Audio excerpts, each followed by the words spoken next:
Welcome back, or welcome to if you are new here. My name is Logan, and today I am bringing you my top 5 books of 2020. 2020 was definitely my most successful in terms of how many books I read year. I read 50 books in total, and my goal was 24. My goal was to read 2 books a month, and I knocked that straight right out of the park. Very proud of myself. Thank you, thank you. My top 5 is very eclectic, I guess. We have historical fiction, contemporary fiction, nonfiction, regular fiction, I guess, a lot of them. Oh, and I saw Noelle Gallagher's post. I haven't watched the video, but she was saying that she was gonna say her stats, and it got me thinking, that's a really cool idea. So at the end of this video, I also included my Goodreads 2020 stats. I always think those are pretty interesting, so stay tuned for that at the end. Without further ado, let's get into my top 5 books. Going in order of, I guess, least favorite to most favorite of my top 5 favorite, we have Homegoing by Yaa Gyasi. This book was so beautiful, and I actually have talked about this multiple times before. I had a friend who recommended it to me, and I was kind of dragging my feet. Didn't really feel like reading it, didn't have a lot of urge, but once I did, I devoured it and was obsessed. I am obsessed with it. I think it is so beautiful. It is from multiple perspectives across multiple generations of a family. And I, love multi-perspective storylines. I think it is so interesting and just really paints a beautiful picture from multiple different points of view and perspectives.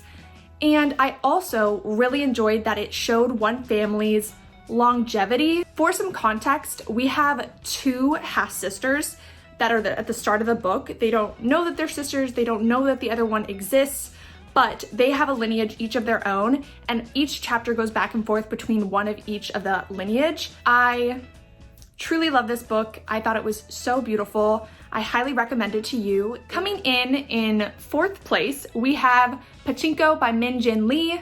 This was one of the first books I read of the year. I think it was either the first book I read or the second book I read of 2020. You are going to see a trend here. It is a multi-generational story from multiple perspectives / point of views from one family. This book follows one family from South Korea to Japan and all the way even to New York City as they are trying to make ends meet and try to make a life for themselves. This is a historical fiction.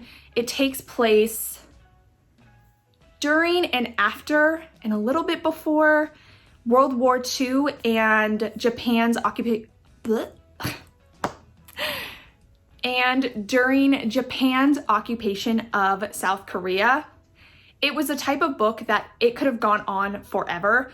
Could have been 1,000 pages long, and I would have drank up and soaked up every single word because it was that impactful. I was that engrossed and invested in this family and in this storyline. We are now on to our top 3, and in 3rd place, we have Talking to Strangers by Malcolm Gladwell. I loved this book.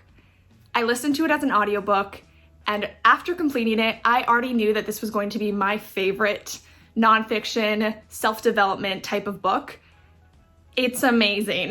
Oh my gosh, so amazing.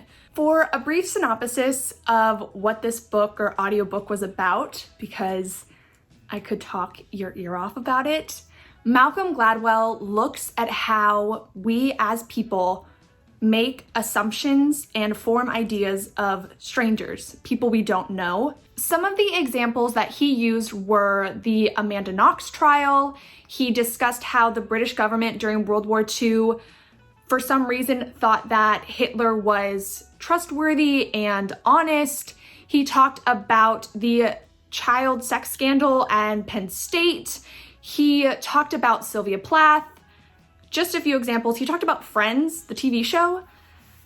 There was a lot, but I loved that because it took real world examples that were highly broadcasted, that are well known, and he examined them in such detail and really brought home his ideas that so much of our pretenses and our initial, maybe sometimes unconscious, just opinions that we have of strangers is wrong, and in a lot of cases, detrimental. I really appreciated that he kind of brought all of his concepts full circle. This audiobook especially is something that I would recommend to everyone. I think it might be my favorite, it's definitely one of my favorite audiobooks that I've ever listened to. Point blank, period. Coming in second place, we have The Vanishing Half by Bennett. This book has gotten a lot of hype and it is worthy of all of it. The Vanishing Half follows two twin sisters and focuses in on how they decide to live their lives as adults. They are both from this small town, leave together, and kind of go very separate ways after that. One sister eventually moves back to their small town with her daughter and lives there. The other sister passes as white and pretty much decides to leave her community, cut off ties with her community and her family and her sister to live as a white woman. I thought that this book was very moving, such a beautiful story to read, and it almost felt like I was just watching this happen in front of me. And when it ended, it just faded away so beautifully. I don't know if that makes sense, but that's how I felt. I highly recommend it. Again, it has hype from everywhere. I think it was Goodreads Book of the Year. Deserved it. Without further ado, drum roll please. In first place, we have Normal People by Sally Rooney. This book was phenomenal.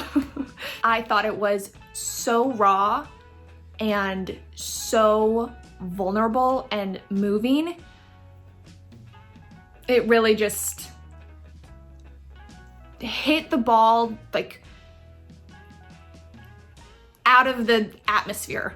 It was, oh my gosh, so captivating. This book is about friendship, love, but it also deals with insecurities and trauma. I thought that this book was so vulnerable with, like, I felt vulnerable reading it, but I felt vulnerable also for the characters. It was just like a raw understanding and interpretation of a lot of issues that I think people of all ages go through, but especially like young people. This book makes me speechless. I don't think I've done it justice when I'm explaining it, but yes, I loved it. And as icing on the cake, it is also a TV show, BBC/Hulu TV show, also amazing. They were both individually on their own phenomenal. And there you have it. Those are my top 5 books of 2020, but don't go anywhere. Let's take a look at my 2020 reading stats. Here we go. So I read 17,980 pages, 50 books. My shortest book was 144 pages, and that was The Strange Case of Dr. Jekyll and Mr. Hyde. I actually listened to that as an audiobook. My longest book was one of my least favorite books ever, but it was After We Collided, and it was 674 pages. My average book length was 359. Interesting. The most popular book that I read this year was Pride and Prejudice, and the least popular, meaning not that many people have it shelved on Goodreads, was The Overman Culture. The Overman Culture was this random book that was pretty old, I think. I got it at my sister's wedding. They went to a bookstore. The wedding was a while ago, for reference, but they went to a bookstore and got a bunch of books that they thought sounded interesting, and that was their wedding reception gifts for their guests. My average rating for 2020 was a 3.4. that was pretty in line with what my ratings looked like in 2019, if I can recall. I think I'm kind of a brutal